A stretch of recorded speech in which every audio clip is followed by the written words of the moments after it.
Well, it's my first week back from sabbatical. It appears that one or two things happened while I was away. There's quite a lot to talk about. And it's not necessarily appropriate for me to talk about all of it from the privileged position of the pulpit in sermon mode. If you've learned anything about me over the last 13 years, you'll know I choose my sermon words carefully.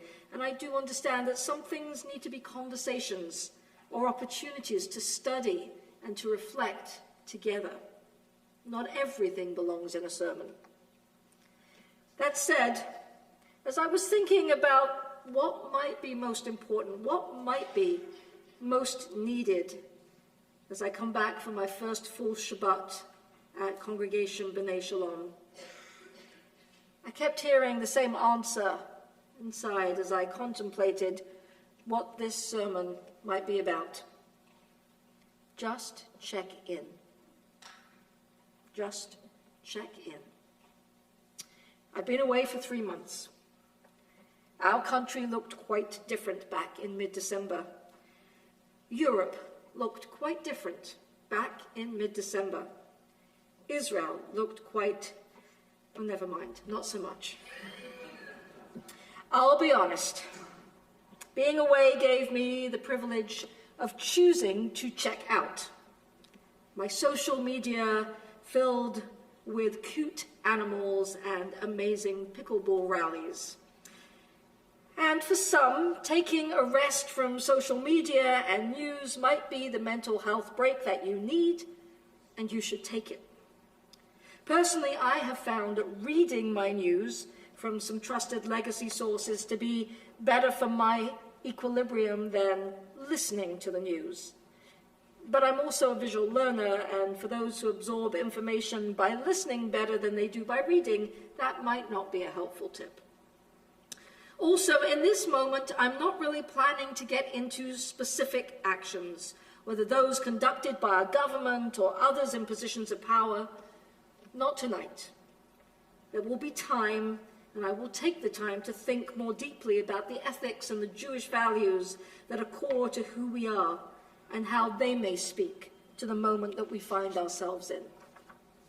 But tonight, my message is for everyone in the congregation. Wherever you place yourself in the political spectrum, whatever your opinions of specific actions or situations we are watching unfold may be, I want to entreat each and every one of you to do as I hope to do over these coming weeks. Do not check out. What we need to do more than anything right now is check in. We need to check in with some of our neighbors who live on our street.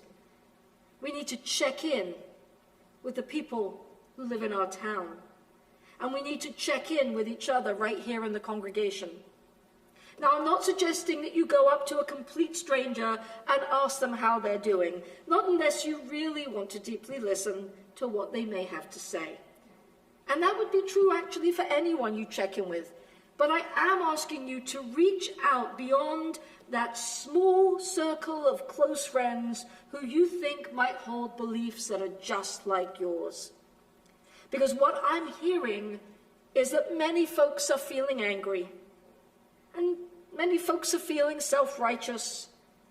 And these are the kinds of emotions that build walls, not bridges. If we are feeling isolated and alone, these emotions will exacerbate your situation. And even if you're feeling on top of the world, and for you things have never been better, I need you to check in with people in your congregation and in your community who might not be in exactly the same place that you are in. I need us to understand that there are people who are part of our circle of caring, people who are part of our people, who are anxious.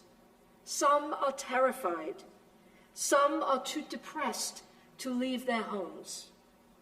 A dear rabbinic colleague of mine with a green card has shared that she will not get on a flight to join our rabbinic conference in Chicago next week, and she's cancelled her family trip to go and visit her parents back in Europe because she doesn't know if she's going to be randomly pulled aside and perhaps end up in detention. A dear friend who is a trans man shared that they had to think twice about an invitation they'd received to visit an old friend out of state. Will it be safe for them to use the bathroom if they go out to a restaurant together? Will they be teased or humiliated when they're on the street or go to a bar?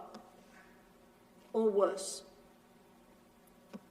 There are OBGYNs who are figuring out how to do the work that they were trained and sworn to do without getting arrested.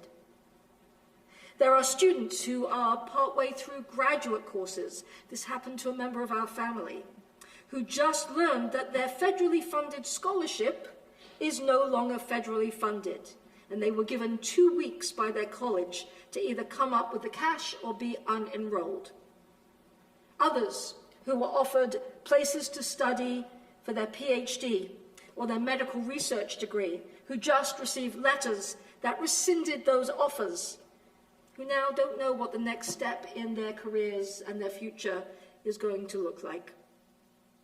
I have rabbinic colleagues who serve congregations in Virginia and Maryland and DC in particular, who are dealing with multitudes of their members all losing their jobs at the same time, and they're trying to figure out how to meet this enormous pastoral load. You might not be experiencing any of these things, and you and your family might be just fine. You may or may not support some of the policy changes and the executive actions that have led to all of these things manifesting in the lives of other people over these past few weeks. But if you're a human being, if you're a mensch, I beseech you, check in. Open your hearts to the pain that others may be feeling. You don't have to debate or defend any actions that led to these outcomes. Just be a human being. Be there for each other. I pledge to be there for you. If you are struggling, please be in touch. If you want to just drop me a line and let me know what is going on for you, it will help me in these coming weeks assess what the needs in this community might be and how we might address them, or try to. We might be able to create groups of people with shared concerns or interests or networking opportunities. But only if you tell me. There are over 700 adults in this congregation, so I cannot personally check in with each and every one of you.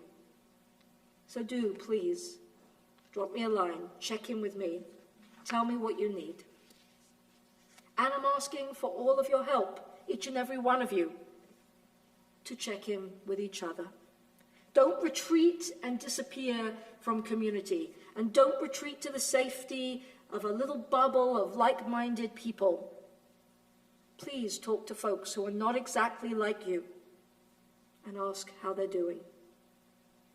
You don't have to fix anything. You don't have to justify anything. Just listen. In Pirkei Avot, the wisdom of the ancestors, a chapter in the Mishnah that's a collection of rabbinic wisdom teachings, we find two there that are attributed to the early rabbinic teacher Hillel. Very famous phrases. Al tifros min hatzibur. Hillel says, do not separate yourself from the community. And then just a few lines later, it says, Uvmakom she'en anashim hishtadel lihiyot ish. In a place where no one is a human being, nevertheless, you must strive to be a human being. Be a mensch.